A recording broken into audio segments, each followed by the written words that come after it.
첫 번째 주인공은 누굴까요?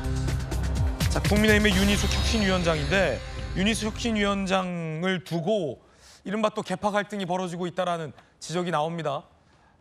국민의힘이 계속 이른바 계파 갈등과 싸움의 연속이다라는 지적이 뼈아픈 지적이 나오고 있는데요.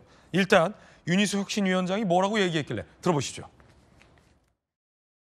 대통령하고 밥 먹고 술 먹고 다닌다라는 얘기를 밖에 나와서 하면서 호가호위 하신 분들이 그 과정에서 민심을 제대로 전달하지 않고 국정 운영이 왜곡되는 것을 방치하고 더 키웠습니다. 우리가 지금 탄핵의 바다를 건너지 못하고 있는데 더 이상 사과할 필요도 없고 반성할 필요도 없다라고 얘기하신 이런 분들이 인적쇄신 영순이에요. 윤희숙 혁신위원장이 쓴소리를 한 건데 윤 전 대통령과 밥 먹고 술 먹고 다닌다라고 얘기했던 사람들 인적쇄신 영순이다. 그러면서 언제까지 사과하냐, 사과할 필요 없다라고 말하는 사람들도 인적쇄신 영순이다라고 얘기한 겁니다. 그러자 송원석 원내대표가 이렇게 얘기했습니다. 특정 계파를 몰아내는 식으로 접근하면 필패다. 우리 모두의 책임이고 모두가 혁신의 객체이며 주체다라고 윤희숙 혁신위원장의 발언에 불편한 심경을 표한 겁니다.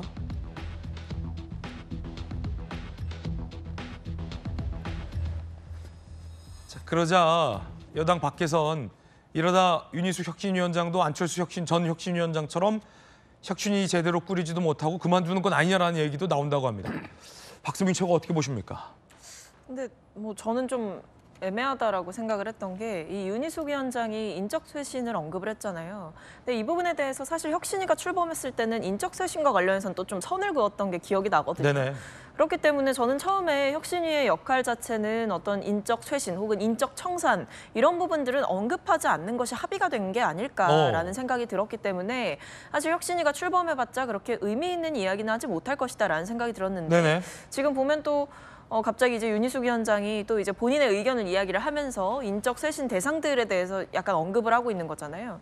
그래서 이게 글쎄요, 뭐 초반에 합의가 있었는데 그와 다르게 얘기가 가고 있는 것인지 아니면 뭐 윤희숙 위원장이 애초부터 저럴 생각이 있었던 것인지는 좀 더 지켜봐야 될 것 같습니다만, 근데 벌써부터 뭔가 이제 지도부와 당내 지도부와 혁신위 간의 갈등이 표면화되는 모습이어서 이러다 윤희숙 전 의원까지도 안철수 의원처럼 출마하는 게 아닌가 뭐 이런 생각이 들어가지고 예. 이 혁신위를 뭐 시즌 1, 2, 3를 다 출범시킨다고 해도 결국에 계속 번번이 비대위라든지 아니면 당내 주류 세력들의 반발에 부딪혀서 혁신의 혁자도 꺼내지 못하고 계속 이제 퇴출당하는 그런 모양새가 반복된다면 이게 과연 혁신이라고 할 수 있을까? 네. 오히려 좀 지금 보면 약간 쇄신과 개혁을 외치면 계속 당내에서 정치적인 무덤으로 향하게 되는 그런 모양새라 이게 국민의힘의 토양 자체가 어떤 쇄신과 혁신을 외칠 수 있는 그런 토양이 마련이 되었느냐라는 것부터 좀 봐야 할 것 같습니다. 김기영 대변인, 옆에서 볼 때 좀 뭐랄까 답답해 보이는 게 뭐냐면 언론의 지적이에요.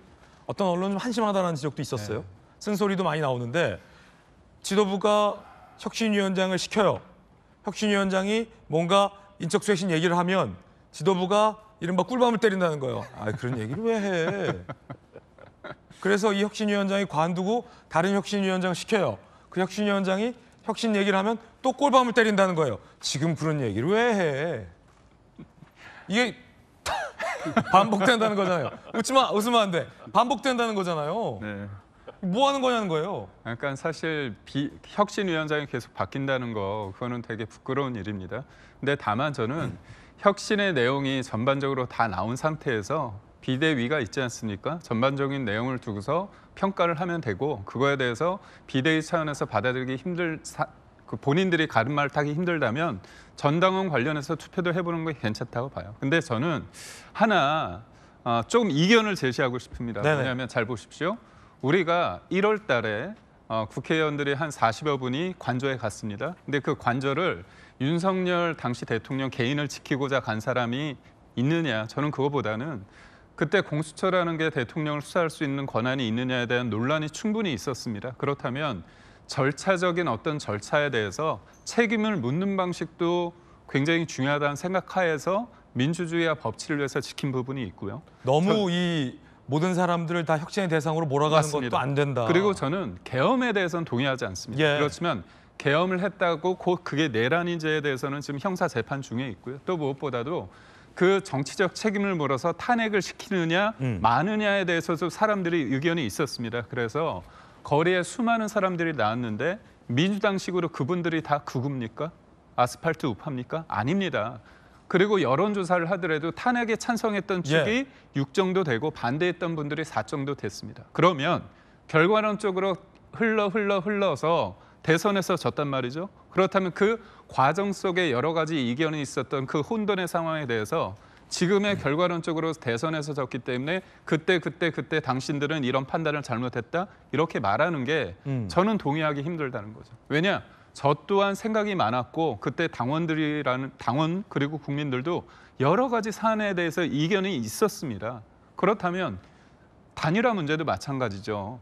김문수 후보 당시 후보님은 단일화를 굉장히 적극적으로 얘기를 했고 김덕수란 얘기까지 됐습니다. 그리고 그 단일화 과정에서 그때 지도부는 당원들한테 물었어요.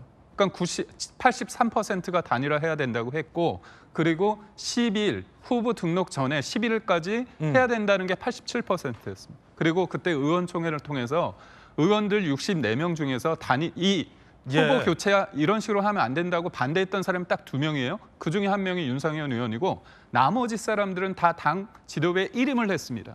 그러니까 잘 보십시오. 그 과정에 여러 가지의 이견이 있었지만 때로는 결단하고 때로는 이렇게 돼 있는데 결과가 안 좋다는 이유로 그 모든 것들에 대해서 다 문제다? 저는 이거보다는 저희 반성을 해야 돼요. 그렇지만 이 반성이 지금의 상황은 지금 우리가 국정감사도 있을 거고 지금 인사 국면에 있어서 우리가 목소리를 내야 됩니다. 네. 존재감을 가지고 분명히 팩트를 가지고 싸워야 되는데 혁신이라는 이름으로 자꾸 우리를 갉아먹고 있는 부분도 없지 않아 있다. 그럼에도 불구하고 네. 저는 쇄신과 반성과 그거는 필요하다고 봐요. 그런데 그게 나는 괜찮고 나의 헌신과 그런 건 없는 상태에서 상대는 문제다? 이렇게 하는 부분에 있어서 얼마나 진정성을 갖는가. 저마저도 당협위원장이고 저도 당 대변인을 했기 때문에 저도 부족한 게 많고 후회하고 반성합니다. 그렇지만 나는 괜찮고 당신은 문제다. 이렇게 쇄신의 대상과 주체와 그 객체를 분리시키는 거. 네. 이 부분에 있어서는 우리는 지금 지지율이 20% 밑으로 빠진 이유는 뭐냐면요. 전통적인 지지율, 그 지지자들이 그런 거예요. 왜 싸울 때 안 싸우고 계속 이렇게 파편화되느냐. 그 부분에 대한 생각도 좀 해주십사 하는 마음이에요. 혁신위원장은 사과 안 할 거면 당 떠나라. 강도 높게 얘기했고 당권 주자들은 이거 이렇게 얘기하면 안 된다라고 반발하고 있다는데 윤희숙 혁신위원장이 혁신의 대상으로 꼽은 사람들은 이렇습니다. 좀 많긴 해요. 새벽 3시에 후보 교체한 사람, 단일화 몇 번이나 약속해놓고 배신한 사람, 앞으로 당 공격 비밀된 모습 박제한 사람, 되게 많죠. 당 게시판 문제 수습 안에 내분 일으킨 사람 굉장히 많은데 제 궁금한 건 곽태규 의원님 누구 말이 맞고 틀리냐를 떠나서 안철수 의원 때도 그렇고 지금 윤희숙 의원을 혁신위원장으로 내세울 때도 그렇고 저런 발언 할 걸 몰랐냐는 거예요. 뻔히 저렇게 굉장히 센 발언을 할 줄 예상되는 사람을 앉혀놓고 꿀밤 때리고 앉혀놓고 꿀밤 때리고를 한 번 당했으면 됐지 왜 계속 하냐는 거예요. 그냥 하든가 자기들이 아니면 얘기를 하게 하든가. 우리 혁신위원장님의 기준에 의하면 뭐 저나 우리 김기영 대변인님이나 인적쇄신 대상이 될 수도 있습니다. 다 인적쇄신 대상이다. 중요한 것은 예. 혁신위원장께서는 혁신위원장다운 말씀을 하셨고요. 또 원내대표이자 비대위원장이신 송원석 대표는 또 본인다운 말씀을 하셨다고 생각해요.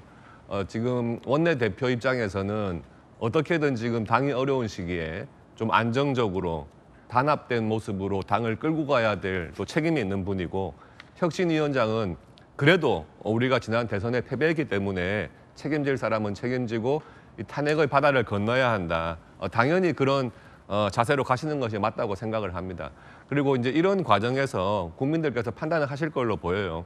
앞으로 전당대회에서 여러 입장을 가지신 당대표 후보들이 나와서 또 당원들의 선택을 받고 또 그러는 과정에서 우리 당이 어떤 방향으로 나가야 되겠다 하는 것은 이제 그런 과정을 통해서 정해질 것이라고 보여지고요. 인위적인 인적 쇄신은 안 된다 하는 것에는 뭐 혁신위원장님이나 당대표 입장도 같은 것으로 보여집니다. 정치인의 어떤 정치적인 결단은 결국에는 표로 심판을 받는 것이지 당 내에서 그런 정치적인 행위를 했기 때문에 당신이 책임지라 이것은 뭐 정치인의 기본과는 조금 맞지 않는 이야기가 아닌가 하는 생각이 드네요.